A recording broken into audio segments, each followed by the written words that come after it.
ಮಿತ್ರರೇ ನಮಸ್ಕಾರ. ಮಿತ್ರರೇ, ಯುದ್ಧದಲ್ಲಿ ಮೇಜರ್ ಆದಂತಹ ಕೆಲವೊಂದಷ್ಟು ಡೆವಲಪ್ಮೆಂಟ್ಗಳಾಗಿದ್ದಾವೆ. ಮುಖ್ಯವಾಗಿ ಇರಾನ್ನ ಭವಿಷ್ಯದ ನಾಯಕನ ಆಯ್ಕೆಯೂ ಕೂಡ ನಡೆದು ಹೋಗಿದೆ. ಈ ಹಿಂದೆ ಏನು ಊಹೆ ಮಾಡಲಾಗಿತ್ತಲ್ಲ, ನಾನು ನಿನ್ನೆಯ ವಿಡಿಯೋದಲ್ಲೂ ಕೂಡ ನಿಮಗೆ ಹೇಳಿದ್ದೆ, ಮುಂದಿನ 24 ಗಂಟೆ ಒಳಗಾಗಿ ಇರಾನ್ನ ಸರ್ವೋಚ್ಚ ನಾಯಕನ ಆಯ್ಕೆ ಆಗತ್ತೆ, ಆ ರೀತಿಯ ಬೆಳವಣಿಗೆಗಳು ನಡೀತಾ ಇದ್ದಾವೆ ಅಂತ. ಅದೇ ಪ್ರಕಾರವಾಗಿ ಮಜ್ತಾಬಾ ಕಮೇನಿಯನ್ನ ಇರಾನ್ನ ಸುಪ್ರೀಂ ಲೀಡರ್ ಆಗಿ ಆಯ್ಕೆ ಮಾಡಲಾಗಿದೆ. ಈ ಮಜ್ತಾಬಾ ಕಮೇನಿ ಇಸ್ಲಾಮಿಕ್ ರೆವಲ್ಯೂಷನ್ ಆದ ಬಳಿಕ 3ನೇ ಇರಾನ್ನ ಸುಪ್ರೀಂ ಲೀಡರ್. ಇಸ್ಲಾಮಿಕ್ ರೆವಲ್ಯೂಷನ್ಗೆ ಕಾರಣವಾದಂಥ ಅಯತುಲ್ಲಾ ರೋಹಲ್ಲಾ ಖೊಮೇನಿ 1979ರಿಂದ 89ರವರೆಗೆ ಸುಪ್ರೀಂ ಲೀಡರ್ ಆಗಿ ಅಧಿಕಾರ ನಡೆಸಿದ್ರು. ಅದಾದ ಬಳಿಕ ಅಲಿ ಖಮೇನಿ ಅಧಿಕಾರಕ್ಕೆ ಬರ್ತಾರೆ. ಅವರು 37 ವರ್ಷಗಳ ಕಾಲ 1989ರಿಂದ 2026ರ ಫೆಬ್ರವರಿ ಅಂತ್ಯದವರೆಗೂ ಕೂಡ ಇರಾನ್ನ ಸುಪ್ರೀಂ ಲೀಡರ್ ಆಗಿ ಕಾರ್ಯನಿರ್ವಹಿಸಿರ್ತಾರೆ. ಈಗ ಅದೇ ಅಲಿ ಖಮೇನಿಯ ಪುತ್ರನಾಗಿರುವಂಥ ಮಜ್ತಾಬಾ ಕಮೇನಿ ಇರಾನ್ನ ಸುಪ್ರೀಂ ಲೀಡರ್ ಆಗಿ ಆಯ್ಕೆಯಾಗಿದ್ದಾರೆ. ಮಜ್ತಾಬಾ ಕಮೇನಿ ಈಗಾಗಲೇ ಈ ಯುದ್ಧದಲ್ಲಿ ತನ್ನ ತಂದೆಯನ್ನ ಕಳ್ಕೊಂಡಿದ್ದಾರೆ, ತಾಯಿಯನ್ನ ಕಳ್ಕೊಂಡಿದ್ದಾರೆ, ಅವರ ಹೆಂಡತಿಯನ್ನೂ ಕೂಡ ಕಳ್ಕೊಂಡಿದ್ದಾರೆ, ಜೊತೆಗೆ ಪುತ್ರ ಹಾಗೂ ಪುತ್ರಿಯನ್ನ ಕೂಡ ಕಳ್ಕೊಂಡಿದ್ದಾರೆ ಎನ್ನುವಂಥ ವರದಿಗಳಿದ್ದಾವೆ. ಇನ್ನೊಂದು ಕಡೆಯಲ್ಲಿ ಇಸ್ರೇಲ್ ಹೇಳಿತ್ತು, ಮಜ್ತಾಬಾ ಕಮೇನಿಗೂ ಕೂಡ ನಾವು ಹೊಡೆದಿದ್ದೀವಿ, ಆತ ಕೂಡ ಆಸ್ಪತ್ರೆಯಲ್ಲಿದ್ದಾನೆ ಅಂತ. ಇದಕ್ಕೆ ಪೂರಕವಾಗಿ ಇರಾನ್ನ ಸ್ಟೇಟ್ ಮೀಡಿಯಾ ಕೂಡ ಈಗೊಂದು ವರದಿ ಮಾಡಿದೆ. ಅವ್ರೇನು ಹೇಳಿದ್ದಾರೆ ಅಂತಂದ್ರೆ, ಜಾನ್ಬಾಜ್ ಆಫ್ ರಂಜಾನ್ ಅಂತ. ಜಾನ್ಬಾಜ್ ಅಂತಂದ್ರೆ ಯುದ್ಧದಲ್ಲಿ ಗಾಯಗೊಂಡಂತಹ ಯೋಧ ಅಂತ. ಹೀಗಾಗಿ ಇಸ್ರೇಲ್ ಏನು ಕ್ಲೈಮ್ ಮಾಡಿತ್ತಲ್ಲ, ಅದು ಸತ್ಯ ಅಂತ ಗೊತ್ತಾಗ್ತಾ ಇದೆ. ಈತ ಸಾವಿನಿಂದ ಪಾರಾದ ಕಾರಣದಿಂದಾಗಿಯೇ ಈತನ ನೇಮಕ ಆಗಿದ್ದಿರಬಹುದೇನೋ. ಹಾಗಾದ್ರೆ ಈತನ ಅರ್ಹತೆ ಏನು, ಯಾವ ಹಿನ್ನೆಲೆಯಲ್ಲಿ ಈತನ ಆಯ್ಕೆ ನಡೆದಿದೆ ನೋಡೋದಾದ್ರೆ, ಇರಾನ್ನ ಸ್ಟೇಟ್ ಮೀಡಿಯಾ ವರದಿ ಮಾಡಿರುವಂತೆ ಈ ಮಜ್ತಾಬಾ ಕಮೇನಿ ಮನೋವಿಜ್ಞಾನದಲ್ಲಿ ಪದವಿಯನ್ನ ಪಡೆದಿದ್ದಾನೆ. ಹಾಗೆ ಒಬ್ಬ ಶಿಯಾ ಕ್ಲರಿಕ್ ಕೂಡ ಹೌದು ಈತ. ಜೊತೆಗೆ ಸೈನಿಕ ಮತ್ತು ಭದ್ರತಾ ವಿಷಯಗಳಲ್ಲಿ ವಿಶೇಷವಾದಂತಹ ಪರಿಣಿತಿಯನ್ನು ಪಡೆದಿದ್ದಾನೆ. ರಾಜಕೀಯ ಶಾಸ್ತ್ರದ ಬಗ್ಗೆಯೂ ಕೂಡ ಈತ ಅಧ್ಯಯನವನ್ನು ಮಾಡಿದ್ದಾನೆ. ಹೀಗಂತ ಇರಾನ್ನ ಸ್ಟೇಟ್ ಟಿವಿ ವರದಿ ಮಾಡಿದೆ. ಇದರ ಆಚೆಗೆ ನೋಡೋದಾದ್ರೆ, ಈತ ಅಲಿ ಖಮೇನಿನ ಪುತ್ರನಾಗಿದ್ದ ಕಾರಣದಿಂದಾಗಿ ಇರಾನ್ನ ಸರ್ಕಾರದ ಮೇಲೆ ಈ ಹಿಂದಿನಿಂದಲೂ ಕೂಡ ಈತನ ಹಿಡಿತಾ ಇತ್ತು. ಈತನನ್ನ ಶಾಡೋ ಪ್ರಿನ್ಸ್ ಅಂತಲೇ ಕರೆಯಲಾಗ್ತಾ ಇತ್ತು. IRGCಯ ಜೊತೆಗೆ ಉತ್ತಮ ಸಂಬಂಧವನ್ನ ಇಟ್ಕೊಂಡಿದ್ದ, ಜೊತೆಗೆ ಕಟ್ಟರ್ ಧಾರ್ಮಿಕ ನಾಯಕನೂ ಕೂಡ ಆಗಿದ್ದ.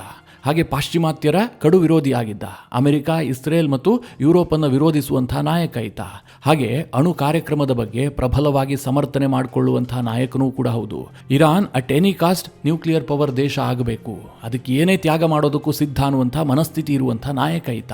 ಹೀಗಾಗಿ ಮಜ್ತಾಬಾ ಅಧಿಕಾರಕ್ಕೆ ಬರುತ್ತಿದ್ದ ಹಾಗೆ ಇರಾನ್ನ ಮೇಲೆ ಏನು ಪರಿಣಾಮ ಬೀರುತ್ತೆ, ಯುದ್ಧದ ಮೇಲೆ ಏನು ಪರಿಣಾಮ ಬೀರುತ್ತೆ ನೋಡೋದಾದ್ರೆ, 2 ರೀತಿಯ ವಾದಗಳು ಕೇಳಬರ್ತಾ ಇದ್ದಾವೆ. ಇರಾನ್ನಲ್ಲಿ ಈತ ಇನ್ನಷ್ಟು ಯುದ್ಧವನ್ನು ತೀವ್ರಗೊಳಿಸಬಹುದು.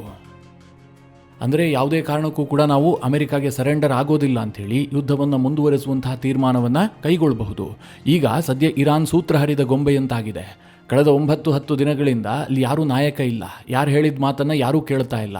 ಅಲ್ಲಿ ಕಂಪ್ಲೀಟ್ ಅಧಿಕಾರದ ಸೂತ್ರವನ್ನು ಹಿಡ್ಕೊಂಡು ಏನು ಮಾಡಬೇಕು ಏನು ಮಾಡಬಾರ್ದು ಅಂತ ನಿರ್ಧಾರ ಮಾಡ್ತಾ ಇದ್ದಿದ್ದು ಅಲಿ ಖಮೇನಿ. ಅವರು ಸಾವಿಗೀಡಾದ ಬಳಿಕ ಇರಾನ್ಗೆ ಲಂಗು ಲಗಾಮಿಲ್ಲ, ಯಾರ್ಯಾರು ಏನೇನು ತೋಚುತ್ತೋ ಅದನ್ನೇ ಮಾಡ್ತಾ ಇದ್ದಾರೆ. ಇಂತಹ ಪರಿಸ್ಥಿತಿಯಲ್ಲಿ ಅಯತುಲ್ಲಾ ಮಜ್ತಾಬಾ ಕಮೇನಿ ಅಧಿಕಾರಕ್ಕೆ ಬರ್ತಾ ಇದ್ದಾರಲ್ಲ, ಯುದ್ಧವನ್ನು ಈತನೇ ಮುನ್ನಡೆಸಬಹುದು ಅನ್ನುವಂತಹ ಒಂದು ಮಾತಿದೆ. ಇನ್ನೊಂದು ಕಡೆಯಲ್ಲಿ ಮಿತ್ರರೇ, ಇರಾನ್ ಬಹಳ ಕಠಿಣ ಪರಿಸ್ಥಿತಿಯನ್ನು ಎದುರಿಸ್ತಾ ಇದೆ. ಈಗ ಮಜ್ತಾಬಾ ಕಮೇನಿ ಅಧಿಕಾರಕ್ಕೆ ಬಂದರೂ ಕೂಡ ಅಧಿಕಾರ ನಡೆಸೋದಕ್ಕೆಲ್ಲ ಅವಕಾಶ ಏನಿದೆ, ಯುದ್ಧ ಮುಗಿದ್ರೂ ಕೂಡ ಇರಾನ್ನ ಪರಿಸ್ಥಿತಿ ಬಹಳ ಕೆಟ್ಟದಾಗಿದೆ. ಇಸ್ರೇಲ್ ಮತ್ತು ಅಮೆರಿಕ ಸೇರ್ಕೊಂಡು ಇರಾನ್ ಅನ್ನು ಧ್ವಂಸ ಮಾಡಿದವೆ. ಹೀಗಾಗಿ ಅಧಿಕಾರವನ್ನು ನಡೆಸುವಂತಹದ್ದು ಬಹಳ ಕಷ್ಟ, ಜನಾಕ್ರೋಶ ಜಾಸ್ತಿ ಇರುತ್ತೆ. ಯಾಕೆ ಕೇಳಿದ್ರೆ ಆರ್ಥಿಕತೆ ಕಂಪ್ಲೀಟ್ ಆಗಿ ಕೊಲ್ಯಾಪ್ಸ್ ಆಗಿರುತ್ತಲ್ವಾ. ಈಗಾಗಲೇ ಇಷ್ಟು ದಿನಗಳ ಕಾಲ ಇಸ್ರೇಲ್ ಮತ್ತು ಅಮೆರಿಕದ ಟ್ರಂಪ್ ನಿರ್ಧಾರಗಳನ್ನು ಬೆಂಬಲಿಸ್ತಾ ಇದ್ದಂಥವರೇ ಈಗ ವಿರೋಧ ವ್ಯಕ್ತಪಡಿಸ್ತಾ ಇದ್ದಾರೆ. ಉದಾಹರಣೆಗೆ ಲಿಂಡ್ಸಿ ಗ್ರಾಹಮ್, ಈತನ ಬಗ್ಗೆ ನಿಮಗೆಲ್ಲ ಗೊತ್ತೇ ಇದೆಯಲ್ಲ. ಈತ ಟ್ರಂಪ್ ಅವರ ಪ್ರಬಲ ಸಮರ್ಥಕ, ಜೊತೆಗೆ ಇಸ್ರೇಲ್ ಅನ್ನು ಕೂಡ ಅಷ್ಟೇ ಪ್ರಬಲವಾಗಿ ಸಮರ್ಥನೆ ಮಾಡಿಕೊಳ್ಳುವಂಥ ಒಬ್ಬ ನಾಯಕ. ಅಮೆರಿಕದ ಟ್ರಂಪ್ ಪಕ್ಷದ ಸಂಸದನೂ ಕೂಡ ಹೌದು. ಆ ಲಿಂಡ್ಸಿ ಗ್ರಾಹಮ್ ಈಗ ಇಸ್ರೇಲ್ ಇರಾನ್ ಮೇಲೆ ಮಾಡಿದಂತಹ ದಾಳಿಯನ್ನು ಟೀಕಿಸಿದ್ದಾರೆ. ಅವರ ಟೀಕೆಗೆ ಕಾರಣ ಏನು ಕೇಳಿದ್ರೆ, ಇಸ್ರೇಲ್ ಈಗ ಇರಾನ್ನ ಆಯಿಲ್ ಫೆಸಿಲಿಟೀಸ್ ಅನ್ನು ಟಾರ್ಗೆಟ್ ಮಾಡಿ ಹಿಟ್ ಮಾಡ್ತಾ ಇದೆ. ಇದಕ್ಕೆ ಲಿಂಡ್ಸಿ ಗ್ರಾಹಮ್ ಹೇಳ್ತಾರೆ, ಇದು ಬಹಳ ಡೇಂಜರ್. ಯಾಕೆ ಅಂತಂದ್ರೆ, ಭವಿಷ್ಯದಲ್ಲಿ ಇರಾನ್ ತನ್ನ ಆಡಳಿತವನ್ನ ತಾನೇ ನೋಡಿಕೊಳ್ಳುವಂಥ ವಾತಾವರಣ ಅಲ್ಲಿರಬೇಕು. ತೈಲ ಇರಾನ್ಗೆ ಬಹಳ ಮುಖ್ಯವಾಗಿದೆ. ಈಗ ನಾವು ತೈಲವನ್ನೇ ಗುರಿಯಾಗಿಸಿ ದಾಳಿ ಮಾಡಿದ್ದೇ ಆದ್ರೆ ಇರಾನ್ನ ಪುನರ್ ನಿರ್ಮಾಣ ಬಹಳ ಕಷ್ಟ ಆಗಬಹುದು. ಇಸ್ರೇಲ್ ಇರಾನ್ನಲ್ಲಿ ತೈಲ ಘಟಕಗಳನ್ನು ಗುರಿ ಮಾಡ್ತಿದ್ದ ಹಾಗೆ ಅಮೆರಿಕದ ಟ್ರಂಪ್ ಸರ್ಕಾರದಿಂದ ವಿರೋಧ ವ್ಯಕ್ತವಾಗ್ತಾ ಇದೆ. ನಾನು ಯಾಕೆ ಇದನ್ನ ಇಲ್ಲೇ ಹೇಳಿದೆ ಅಂತಂದ್ರೆ, ಇರಾನ್ನ ಒಳಗೆ ಆ ಮಟ್ಟಿಗೆ ಧ್ವಂಸ ಆಗಿ ಹೋಗಿದೆ. ಈಗ ಹೊಸದಾಗಿ ಅಧಿಕಾರಕ್ಕೆ ಬಂದಂತಹ ನಾಯಕನಿಗೆ ಅದು ಹೂವಿನ ಹಾದಿ ಅಲ್ಲ, ಬಿಟ್ಬಿಡಿ, ಮುಳ್ಳಿನ ಹಾದಿಯ ನೋಡಿದ್ರೆ ಅದೂ ಕೂಡ ಅಲ್ಲ, ಅದು ಕೆಂಡದ ಮೇಲಿನ ನಡಿಗೆ.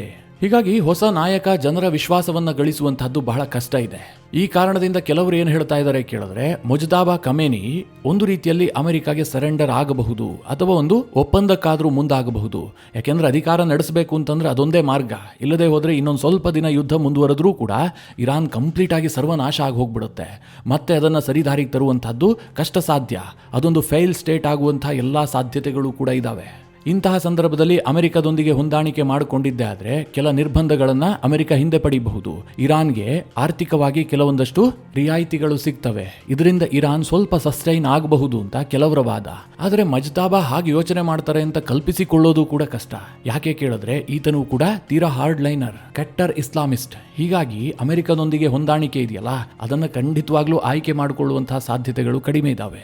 ಆತ ಒಪ್ಪಂದಕ್ಕೆ ಮುಂದಾಗಿಲ್ಲ ಅಂತಾದ್ರೆ ಇಸ್ರೇಲ್ ಖಂಡಿತವಾಗ್ಲೂ ಕೂಡ ಈತನನ್ನ ಟಾರ್ಗೆಟ್ ಮಾಡುತ್ತೆ. ಈಗಾಗಲೇ ಘೋಷಣೆ ಮಾಡಿದ್ದಾರೆ, ಯಾರನ್ನ ಸರ್ವೋಚ್ಚ ನಾಯಕ ಮಾಡಿದ್ರೂ ಕೂಡ ನಾವು ಬಿಡೋದಿಲ್ಲ, ನಮಗೇನದು ತಲುಪದಂತಹ ಜಾಗ ಅಲ್ವೇ ಅಲ್ಲ ಅಂತ ಇಸ್ರೇಲ್ ಘೋಷಣೆ ಮಾಡಿದೆ.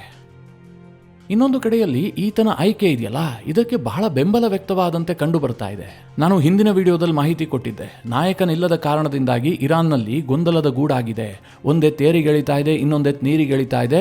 ಹೀಗಾಗಿ ಒಂದು ನಿರ್ಣಾಯಕ ನಿರ್ಧಾರವನ್ನು ಕೈಗೊಳ್ಳೋದಕ್ಕೆ ಅವರಿಗೆ ಆಗ್ತಾ ಇಲ್ಲ ಅಂತ ತಿಳಿಸ್ಕೊಟ್ಟಿದ್ದೆ. ಆದರೆ ಯಾವಾಗ ಮುಜ್ತಬಾ ಖಮೇನಿಯನ್ನ ಆಯ್ಕೆ ಮಾಡಲಾಯಿತೋ ಅದಾಗ್ತಿದ್ದ ಹಾಗೆ ಕೆಲ ಪ್ರಮುಖರ ಹೇಳಿಕೆಗಳು ಬಂದಿದ್ದಾವೆ. ಮುಖ್ಯವಾಗಿ ಇರಾನ್ನ ಅಧ್ಯಕ್ಷನಾಗಿರುವಂತಹ ಮಸೂದ್ ಪೆಜೆಶ್ಕಿಯಾನ್ ಅವ್ರೇನ್ ಹೇಳಿದ್ದಾರೆ ಅಂತಂದ್ರೆ, ಹೊಸ ನಾಯಕನ ಆಯ್ಕೆ ಇದೆಯಲ್ಲ, ಇದು ರಾಷ್ಟ್ರೀಯ ಏಕತೆಯನ್ನ ಇನ್ನಷ್ಟು ಬಲಗೊಳಿಸುತ್ತೆ. ಶತ್ರುಗಳ ಕುತಂತ್ರವನ್ನ ಎದುರಿಸಲು ನಮಗಿದರಿಂದ ಸಾಧ್ಯ ಆಗತ್ತೆ.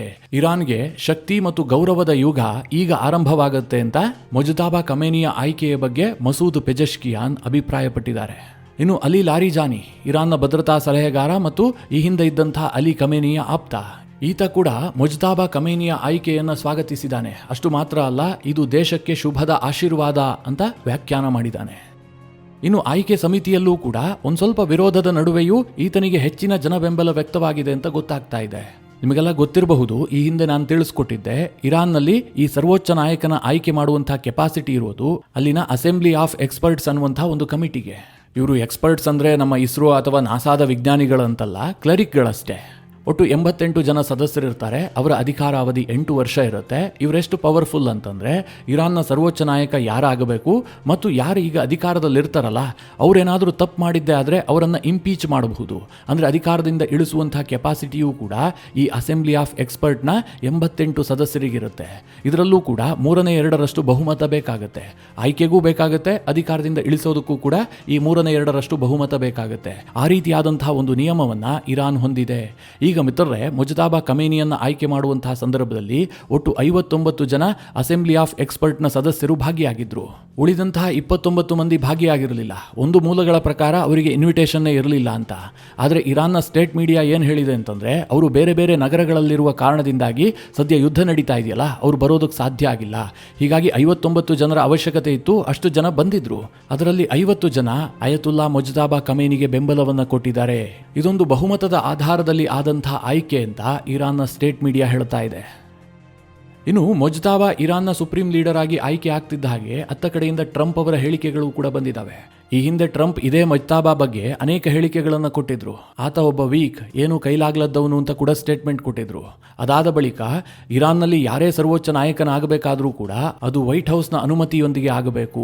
ವೈಟ್ ಹೌಸ್ ಅನುಮತಿ ಇಲ್ಲದೆ ಯಾರೇ ಸೆಲೆಕ್ಟ್ ಆದರೂ ಕೂಡ ಆತ ಹೆಚ್ಚು ದಿನ ಅಧಿಕಾರವನ್ನು ನಡೆಸೋದಿಲ್ಲ, ಅದಕ್ಕೆ ನಾವು ಬಿಡೋದಿಲ್ಲ ಅಂತ ಟ್ರಂಪ್ ಒಂದು ಹೇಳಿಕೆ ಕೊಟ್ಟಿದ್ರು. ಆದರೆ ಮುಜ್ತಬಾ ಖಮೇನಿಯನ್ನ ಅಂತಿಮವಾಗಿ ಘೋಷಣೆ ಮಾಡಿದ ಬಳಿಕ ಟ್ರಂಪ್ ಏನ್ ಹೇಳಿದ್ದಾರೆ ಕೇಳಿದ್ರೆ, ಏನಾಗುತ್ತೋ ನೋಡೋಣ, ಇಷ್ಟನ್ನ ಮಾತ್ರ ಹೇಳಿದ್ದಾರೆ, ಬೇರೆ ಏನನ್ನೂ ಕೂಡ ಹೇಳಿಲ್ಲ. ಆದರೆ ಯುದ್ಧವನ್ನ ಯಾವಾಗ ನಿಲ್ಲಿಸ್ತೀರಾ, ಯುದ್ಧದ ಬಗ್ಗೆ ಏನ್ ತೀರ್ಮಾನ ಕೇಳಿದ್ರೆ ಅದಕ್ಕೆ ಟ್ರಂಪ್ ಹೇಳ್ತಾರೆ, ಈ ಯುದ್ಧದ ವಿಚಾರದಲ್ಲಿ ಬೆಂಜಮಿನ್ ನೆತನ್ಯಾಹು ನಾನು ಸೇರ್ಕೊಂಡು ತೀರ್ಮಾನವನ್ನ ಕೈಗೊಳ್ತೀವಿ. ಹೀಗೆ ಹೇಳದಂತಹ ಟ್ರಂಪ್ಗೆ ಮತ್ತದೇನು ಅನಿಸ್ತೋ ಗೊತ್ತಿಲ್ಲ. ನೆತನ್ಯಾಹು ಸಲಹೆಯನ್ನ ಕೊಡ್ತಾರೆ, ಅದನ್ನು ನಾನು ಅಂತಿಮವಾಗಿ ತೀರ್ಮಾನ ಮಾಡ್ತೀನಿ ಹೀಗಂತ ಟ್ರಂಪ್ ಹೇಳಿಕೆ ಕೊಟ್ಟಿದ್ದಾರೆ. ಅದಕ್ಕೆ ಮುಂದುವರೆದು ಹೇಳ್ತಾರೆ, ಇಸ್ರೇಲನ್ನು ನಾಶ ಮಾಡೋದಕ್ಕೆ ಇರಾನ್ ಹೊರಟಿತ್ತು, ಆದರೆ ನಾನು ಮತ್ತು ನೆತನ್ಯಾಹು ಸೇರ್ಕೊಂಡು ಅವರನ್ನೇ ನಾಶ ಮಾಡಿ ಹಾಕಿದ್ದೀವಿ.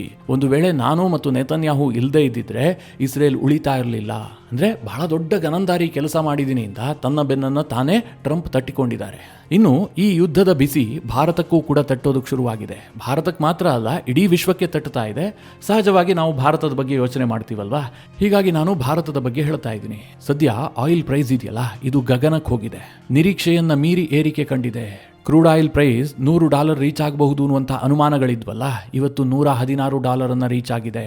ನಾನು ಈ ವಿಡಿಯೋ ರೆಕಾರ್ಡ್ ಮಾಡುವಂತಹ ಸಂದರ್ಭದಲ್ಲಿ ಅಂತಾರಾಷ್ಟ್ರೀಯ ಮಾರುಕಟ್ಟೆಯಲ್ಲಿ ಬ್ರೆಂಟ್ ಕ್ರೂಡ್ ಆಯಿಲ್ ಪ್ರೈಸ್ $116 ಇತ್ತು ಪರ್ ಬ್ಯಾರಲ್. ಇದು 2022ರಲ್ಲಿ ರಷ್ಯಾ ಉಕ್ರೇನ್ ಯುದ್ಧ ಶುರುವಾಯ್ತಲ್ಲ, ಆ ಸಂದರ್ಭದಲ್ಲಿ ಇಂತಹದೇ ಏರಿಕೆ ಕಾಣೋದಕ್ಕೆ ಸಿಕ್ಕಿತ್ತು. ಅದಾದ ಬಳಿಕ ಕ್ರೂಡ್ ಆಯಿಲ್ನ ಪ್ರೈಸ್ $78-79 ಇದ್ದಿತ್ತು, ಅದಕ್ಕಿಂತ ಜಾಸ್ತಿ ಆಗಿರಲಿಲ್ಲ. ಆದರೆ ಈಗ ಏಕಾಏಕಿಯಾಗಿ $116 ತಲುಪಿದೆ. ಈ ಯುದ್ಧ ಶುರುವಾಯ್ತಲ್ಲ ಫೆಬ್ರವರಿ 28ನೇ ತಾರೀಕು, ಅದಕ್ಕಿಂತ ಒಂದು ದಿನದ ಮುಂಚೆ ಅಂದರೆ ಫೆಬ್ರವರಿ 27ನೇ ತಾರೀಕು ಇಂಟರ್ನ್ಯಾಷನಲ್ ಮಾರ್ಕೆಟ್ನಲ್ಲಿ ಕ್ರೂಡ್ ಆಯಿಲ್ನ ಪ್ರೈಸ್ ಇದ್ದಿದ್ದು $72.87. ಈಗ ಅದು $116, ಅಂದರೆ $34 ಏರಿಕೆಯಾಗಿದೆ, ಹತ್ತತ್ರ 50%. ಕಳೆದ 24 ಗಂಟೆಗಳಲ್ಲಾದಂತಹ ಏರಿಕೆ 25.15%. ಸಡನ್ ಆಗಿ ಇಷ್ಟೊಂದು ಜಂಪ್ ಆಗೋದಕ್ಕೆ ಕಾರಣ ಏನು ಕೇಳಿದ್ರೆ, ಇರಾನ್ನ ತೈಲಾಗಾರಕ್ಕೆ ಇಸ್ರೇಲ್ ಹೊಡೆದಿದ್ದೇ ಇದಕ್ಕೆ ಪ್ರಮುಖವಾದಂತಹ ಕಾರಣ. ಇದರಿಂದಾಗಿ ಅಂತಾರಾಷ್ಟ್ರೀಯ ತೈಲ ಮಾರುಕಟ್ಟೆಯಲ್ಲಿ ಒಂದು ರೀತಿಯ ಆತಂಕದ ವಾತಾವರಣ ಸೃಷ್ಟಿಯಾಗಿದೆ. ಇರಾನ್ ಚೈನಾಗೆ ತೈಲವನ್ನ ಪೂರೈಕೆ ಮಾಡುವಂತಹ ದೇಶ. ಇವರು ಅಧಿಕೃತವಾಗಿ ಒಂದಷ್ಟು ವ್ಯಾಪಾರ ನಡೆಸಿದ್ರೆ, ಅನಧಿಕೃತವಾಗಿಯೂ ಕೂಡ ಇರಾನ್ನಿಂದ ಬಹಳ ದೊಡ್ಡ ತೈಲ ವ್ಯಾಪಾರ ನಡೀತಾ ಇತ್ತು. ಈಗ ಇದೆಲ್ಲವೂ ಬಂದಾಗಿದೆಯಲ್ಲ, ಹೀಗಾಗಿ ಇಂಟರ್ನ್ಯಾಷನಲ್ ಮಾರುಕಟ್ಟೆಯಲ್ಲಿ ತೈಲಕ್ಕೆ ಬೇಡಿಕೆ ಹೆಚ್ಚಾಗುತ್ತೆ. ಈಗ ಚೈನಾಗೆ ಸಿಗ್ತಾ ಇಲ್ಲ ಅಂತಂದ್ರೆ ಅವರು ಬೇರೆ ದೇಶಗಳ ಬಳಿಗೆ ಬಂದೇ ಬರ್ತಾರೆ. ಆಗ ಬೇಡಿಕೆಗೆ ತಕ್ಕಂತೆ ತೈಲವನ್ನು ಪೂರೈಸೋದಕ್ಕೆ ಸಾಧ್ಯ ಆಗೋದಿಲ್ಲ. ಇದರ ಜೊತೆಗೆ ಪರ್ಷಿಯನ್ ಗಲ್ಫ್ ಕೂಡ ತುಂಬಾ ಡಿಸ್ಟರ್ಬ್ ಆಗಿದೆ. ಪರ್ಷಿಯನ್ ಗಲ್ಫ್ ಮೂಲಕವಾಗಿ ಇಡೀ ವಿಶ್ವಕ್ಕೆ 20% ತೈಲ ಪೂರೈಕೆ ಆಗ್ತಾ ಇತ್ತು. ಈಗ ಅದರಲ್ಲೂ ಕೂಡ ಬಹಳ ದೊಡ್ಡ ಪ್ರಮಾಣದಲ್ಲಿ ವ್ಯತ್ಯಯ ಆಗಿದೆ. ಇದರ ಜೊತೆಗೆ ಈ ಮಜ್ತಾಬಾ ಖಮೇನಿಯನ್ನ ಆಯ್ಕೆ ಮಾಡಲಾಯ್ತಲ್ಲ, ಇದರಿಂದ ಒಂದು ಸೆಂಟಿಮೆಂಟ್ ಕ್ರಿಯೇಟ್ ಆಗಿದೆ, ಈ ಯುದ್ಧ ತಕ್ಷಣಕ್ಕೆ ನಿಲ್ಲೋದಿಲ್ಲ, ಇದು ಇನ್ನಷ್ಟು ಕಾಲ ಮುಂದುವರಿಯುತ್ತೆ, ಇರಾನ್ ಸರೆಂಡರ್ ಆಗೋದಿಲ್ಲ ಅನ್ನುವಂತಹ ಮನಸ್ಥಿತಿ ಬಹುತೇಕರಿಗೆ ಬಂದುಬಿಟ್ಟಿದೆ. ಈ ಕಾರಣದಿಂದಲೂ ಕೂಡ ತೈಲ ಬೆಲೆಯಲ್ಲಿ ಭಾರೀ ಪ್ರಮಾಣದಲ್ಲಿ ಏರಿಕೆಯಾಗಿದೆ. ಇದರ ಪರಿಣಾಮ ಈಗಾಗಲೇ ಭಾರತಕ್ಕೆ ತಟ್ಟಿದೆ. ಭಾರತದ ಷೇರು ಮಾರುಕಟ್ಟೆಯಲ್ಲಿ ಇವತ್ತು ಮಹಾಪತನ ಆಗಿದೆ. ನಾನು ಈ ವಿಡಿಯೋ ರೆಕಾರ್ಡ್ ಮಾಡ್ತಾ ಇರುವಂತಹ ಈ ಸಂದರ್ಭದಲ್ಲಿ ಭಾರತೀಯ ಷೇರು ಮಾರುಕಟ್ಟೆಯ ಸೆನ್ಸೆಕ್ಸ್ ಸೂಚ್ಯಾಂಕ 2000 ಅಂಕಗಳ ಕುಸಿತವನ್ನು ದಾಖಲಿಸಿದೆ. ಹಾಗೆ ಡಾಲರ್ ಎದುರು ಭಾರತದ ರೂಪಾಯಿಯೂ ಕೂಡ ಸಾರ್ವಕಾಲಿಕ ಕುಸಿತವನ್ನು ದಾಖಲಿಸಿದೆ. ರೂಪಾಯಿಯ ಮೌಲ್ಯ 92 ರೂಪಾಯಿಗಿಂತಲೂ ಕೆಳಮಟ್ಟಕ್ಕೆ ಇಳಿದಿದೆ. ಈ ತೈಲ ಬೆಲೆ ಏರಿಕೆಗೆ ಟ್ರಂಪ್ ಅವರ ಪ್ರತಿಕ್ರಿಯೆ ಏನು ಗೊತ್ತಾ? ಇದು ತಾತ್ಕಾಲಿಕ ಬೆಲೆ ಏರಿಕೆ ಅಷ್ಟೇ. ಅಣು ಯುದ್ಧದ ಭೀತಿಯನ್ನು ದೂರ ಮಾಡೋದಕ್ಕೋಸ್ಕರವಾಗಿ ಜನ ಇಂತಹ ಚಿಕ್ಕ ಪ್ರೈಸ್ ಅನ್ನು ಪೇ ಮಾಡಬೇಕಾಗತ್ತೆ. ಜಗತ್ತಿನ ಶಾಂತಿ ಮತ್ತು ಸುರಕ್ಷತೆಗೋಸ್ಕರವಾಗಿ ಇದು ಜನ ಕೊಡ್ತಾ ಇರುವಂತಹ ಚಿಕ್ಕ ಬೆಲೆ ಅಂತ ಟ್ರಂಪ್ ಇದನ್ನು ವ್ಯಾಖ್ಯಾನ ಮಾಡಿಬಿಟ್ಟಿದ್ದಾರೆ. ಇಷ್ಟೆಲ್ಲ ಆಗ್ತಾ ಇರುವಂತಹ ಸಂದರ್ಭದಲ್ಲಿ, ಅಂದರೆ ಜಗತ್ತಿನಲ್ಲಿ ಎಲ್ಲರಿಗೂ ನಷ್ಟ ಆಗ್ತಾ ಇದೆಯಲ್ಲ, ಇಂತಹ ಸಂದರ್ಭದಲ್ಲಿ ಅಮೆರಿಕ ಯುದ್ಧಕ್ಕೇನಾದರೂ ಪರಿಹಾರವನ್ನು ಕಂಡುಕೊಳ್ಳುತ್ತಾ ನೋಡಿದ್ರೆ ಆ ಸಾಧ್ಯತೆಗಳು ಬಹಳ ಕ್ಷೀಣ ಅಂತ ಕಾಣಿಸ್ತಾ ಇದೆ. ಯಾಕೆ ಗೊತ್ತಾ? ಅಮೆರಿಕದ ವಾರ್ ಸೆಕ್ರೆಟರಿ ಹೇಳ್ತಾ ಇದ್ದಾರೆ, ನಾವಿನ್ನೂ ಕೂಡ ಎಂಟ್ರಿ ಆಗ್ತಾ ಇದ್ದೀವಿ. ಈಗ ತಾನೇ ಇರಾನ್ನ ಸೈನಿಕ ನೆಲೆಯನ್ನು ಗುರಿಯಾಗಿಸಿ 500 ಪೌಂಡು, 1000 ಪೌಂಡು ಅಥವಾ 2000 ಪೌಂಡ್ಗಳ ಬಾಂಬನ್ನು ಹಾಕೋದಕ್ಕೆ ಶುರು ಮಾಡಿದ್ದೀವಿ. ಇದಿನ್ನೂ ಆರಂಭ. ಇಂತಹ ದಾಳಿಗಳನ್ನು ನಾವು ಇನ್ನಷ್ಟು ಜಾಸ್ತಿ ಮಾಡ್ತೀವಿ. ಈ ಯುದ್ಧವನ್ನು ವೇಗವಾಗಿ ಮುಗಿಸೋದಕ್ಕೆ ಪ್ರಯತ್ನ ಮಾಡ್ತೀವಿ. ಇರಾನ್ಗೆ ಶರಣಾಗದೆ ಬೇರೆ ದಾರಿಯೇ ಇಲ್ಲ ಅಂತ ಪೀಟ್ ಹೆಕ್ಸಿತ್ ಹೇಳಿಕೆಯನ್ನು ಕೊಟ್ಟಿದ್ದಾರೆ. ಅವರೇನು ಶರಣಾಗ್ತಾರೋ, ಇವರೇನು ಮಾಡ್ತಾರೋ ಆ ದೇವರಿಗೆ ಗೊತ್ತು. ಆದರೆ ಜಾಗತಿಕವಾಗಿ ಮಾತ್ರ ಯುದ್ಧ ಬಹಳ ಕೆಟ್ಟ ಪರಿಣಾಮವನ್ನು ಬೀರ್ತಾ ಇದೆ. ಮಿತ್ರರೇ, ಈ ಎಲ್ಲ ವಿಚಾರಗಳ ಕುರಿತಾಗಿ ನಿಮ್ಮ ಅನಿಸಿಕೆ ಅಭಿಪ್ರಾಯಗಳೇನು? ಕಮೆಂಟ್ ಮಾಡುವ ಮೂಲಕ ನಮಗೆ ತಿಳಿಸಿ. ಹಾಗೆ ನಿಮಗೆ ಈ ವಿಡಿಯೋ ಇಷ್ಟವಾದರೆ ಲೈಕ್ ಮಾಡಿ. ಜೊತೆಗೆ ನೀವಿನ್ನೂ ನಿಮ್ಮ ನೆಚ್ಚಿನ ಸಂಸ್ಕಾರ ಸೌರಭ ಯೂಟ್ಯೂಬ್ ಚಾನಲ್ನ ಸಬ್ಸ್ಕ್ರೈಬ್ ಮಾಡಿಲ್ಲ ಅಂತಾದರೆ ಈ ಕೂಡಲೇ ಸಬ್ಸ್ಕ್ರೈಬ್ ಮಾಡಿ. ಮುಂದಿನ ಎಲ್ಲ ಅಪ್ಡೇಟ್ಗಳ ನೋಟಿಫಿಕೇಷನ್ಗಾಗಿ ಬೆಲ್ ಐಕಾನ್ ಒತ್ತಿ.